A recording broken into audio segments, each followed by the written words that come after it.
Dis 'n nuwe môre en ons het tyd om weer saam stil te word met God se woord. Dis Rinus hier van Parys. Vanmôre wil ek vir jou sê, wees vroeg, wees betyds. Uit Lukas 21 vers 7 en 38 lees ons vanmôre die volgende twee skrifte. Bedags was Jesus besig om in die tempel onderrig te gee en snags is hy uitgegaan en op die Olyfberg gaan oornag. En soggens vroeg het die hele volk na hom kom luister in die tempel.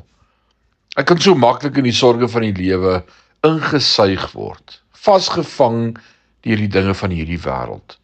Maar wanneer ek die woorde van Jesus bestudeer, word ek weer aan die groter prentjie herinner. Ek word daaraan herinner dat ek net vir 'n kort tydjie hier is. Ek word aan die ewigheid herinner. Elke gelowige wat fisies of emosioneel seer kry, elke heilige wat finansiëel sukkel, sal inderdaad ongelooflik genees en bevry word. Dit mag vandag wees, dit mag hierdie week wees, dit mag hierdie jaar wees, dit mag dalk eers in die hemel wees. Maar God se beloftes aan jou sal perfek nagekom word. As jy nie die groter prentjie uit die oog verloor nie, spandeer gereeld tyd saam met Jesus.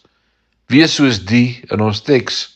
Kom vroeg om hom te hoor, vroeg in jou dag, vroeg in jou lewe, vroeg in jou situasie voor jou en word weer aan die hemel herinner.